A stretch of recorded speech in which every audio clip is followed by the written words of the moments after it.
अपने दर्शकों को बता दें कि भारत और मालदीव के बीच मुक्त व्यापार समझौते के लिए वार्ता का पहला दौर सफलतापूर्वक संपन्न हो गया है और ये द्विपक्षीय व्यापार और निवेश संबंधों को विस्तार देने की दिशा में एक बेहद महत्वपूर्ण कदम है।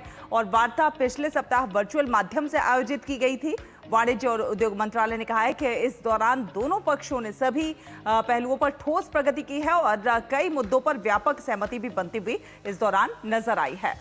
भारत मालदीव का दूसरा सबसे बड़ा व्यापारिक साझेदार है। दोनों देशों के बीच द्विपक्षीय व्यापार वर्ष 2025 और 26 में $771 मिलियन से अधिक का था। वर्ष 2024 और 25 की बात करें तो $679 मिलियन था। ये इसमें 13.5% से अधिक की बढ़ोतरी हुई है। प्रस्तावित समझौते से बाजार पहुंच बढ़ाकर, निवेश को सुगम बनाकर, अधिक आर्थिक सहयोग को बढ़ावा देकर और दोनों देशों में सतत आर्थिक विकास में योगदान देकर द्विपक्षीय आर्थिक और व्यापारिक संबंधों को और मजबूत करने की उम्मीद यहां पर नजर आ रही है। तो भारत मालदीव एफटीए वार्ता का पहला दौर सफल हुआ है। अजय मिश्रा हमारे साथ बने हुए हैं। अजय, आज जब मौजूदा वैश्विक परिस्थितियों में ऊर्जा संकट है, सप्लाई चेन्स प्रभावित हो रही हैं, ऐसे में यहाँ पर एक और बड़ी उपलब्धि जहाँ पर भारत और मालदीव के बीच भी जो व्यापार समझौता है उसकी पहला दौर जो है वो सफलतापूर्वक हुआ है। किस तरह से देखते हैं आज जब हम अपने बाजारों को डाइवर्सिफिकेशन देख रहे हैं, तो ऐसे में भारत भी एक बहुत बड़ा बाजार है जिस पर नजरें यहाँ पर पूरे विश्व के विभिन्न देशों की है। किस तरह से अगर भारत मालदीव के संबंधों की बात करें तो क्या कुछ उम्मीद नजर आती है यहाँ पर?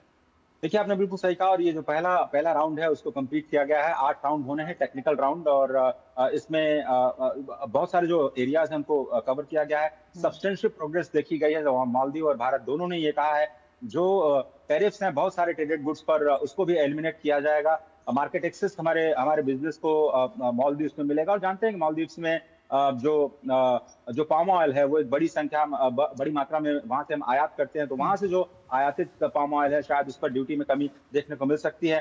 तो लेकिन जब भी हम कोई भी समझौता करते हैं जया शैला, तो इस वक्त हम केवल ट्रेड पर भरोसा नहीं करते। हम चाहते हैं कि भारत में निवेश आए। तो हो सकता है कि आपको निवेश को लेकर के जो मोबिलिटी है, यहाँ से लोग बाहर जाएं और बाहर से लोग यहाँ पर आए, प्रोफेशनल्स आए, उसको लेकर के समझौता होता है। हमारे सर्विसेज को एक प्रोत्साहन मिले, हम एक कॉम्प्रिहेंसिव डील करते हैं। अब हम वो पुरानी बात होगी कि हम केवल ट्रेड और उसके बाद हम वर्षों प्रतीक्षा करें सर्विसेज की। आप देखिए, अभी मिसाल के तौर पर न्यूजीलैंड के साथ हमने कोई ट्रेड डील नहीं की, हमने सीधे कॉम्प्रिहेंसिव ट्रेड डील किया। हमने कहा भाई हम निवेश चाहते हैं, उन्होंने कमिटमेंट किया $20 बिलियन का। हमने कहा कि हम सर्विसेज को चाहते हैं, उन्होंने 118 सर्विसेज को अलाउ कर दिया अपने देश में।